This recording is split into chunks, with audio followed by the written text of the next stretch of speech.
Possible that big progress is being made in peace talks between Russia and Ukraine. Don't believe it until you see it, but something good may just be happening. God bless America. A joint statement on those peace talks Sunday. Both sides agreed the consultations were highly productive. The discussions showed meaningful progress toward aligning positions, identifying clear next steps. They reaffirmed that any future agreement must fully uphold Ukraine's sovereignty and deliver a sustainable and just peace. As a result of the discussions, the parties drafted an updated and refined peace framework. So what does that all mean? We'll start there with our panel. Fox News chief political analyst Brit Hume, Annie Linskey, White House reporter for the Wall Street Journal, and Fox News contributor Guy Benson.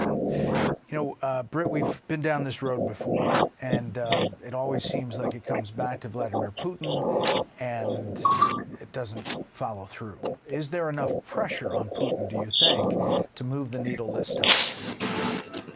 Well, I don't think there's anything about the first rough draft of this agreement that suggested that there's any pressure on him whatsoever. And certainly he has, as you point out, Brett, not really agreed to do much of anything yet. Now, there may be things happening in those talks, and we can certainly hope that there are, that would indicate that there's some flexibility on Russia's part. But so far, at least from what we've seen, and this has happened time and again, as you suggest, there has been very little of that.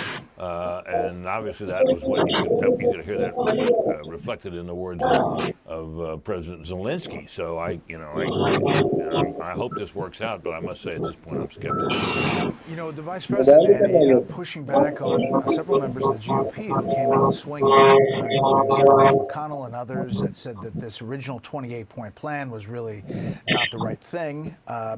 He said, you know what really fires up the Beltway GOP? The political class is really angry that the Trump administration may finally bring a 4-year conflict in Eastern Europe to a close. I'm not even talking about the substance of their views. Much of what these people have said about the Ukraine war has proven wrong, but whatever. We can agree to disagree. But the level of passion over this one issue when your own country has serious problems is bonkers. It disgusts me. Show some passion for your own country. I mean, that was a strong letter to follow there. Yeah, the vice president, I think, was voicing the frustration that was felt within the White House and the West Wing over the weekend when there was reporting that the White House, strongly disagreed with, that came out saying that this plan that was put out by the White House was really just a Russian plan.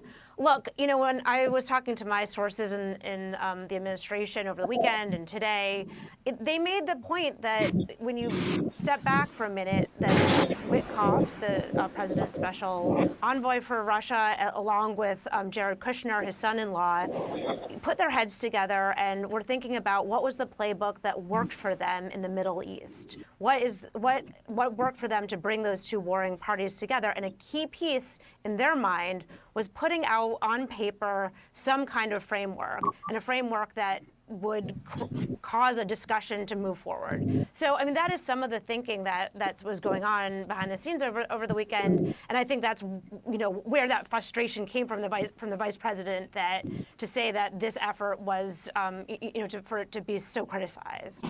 Yeah, Guy. Well, if that initial draft that Brett was talking about was meant to be a trial balloon, it went over like a lead balloon on Capitol Hill, including among many Republicans, and we just heard that reference there with the vice president sort of punching back.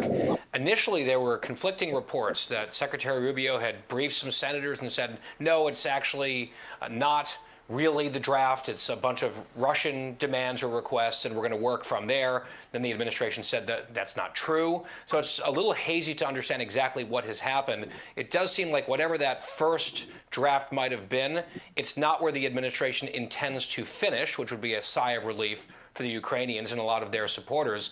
But where things stand right now and whether or not Putin is feeling any additional pressure, very much unclear, although there does seem to be an uptick in appetite on the Hill for potential new sanctions, including some high-profile Republicans talking about that. Meantime, back here at home, the two cases, the Comey and Letitia James indictments, the dismissal of those cases, the White House is calling it a technicality, and the DOJ is saying they're going to appeal. But here's some reaction. Take a listen. The biggest problem that the judge saw here is Halligan herself.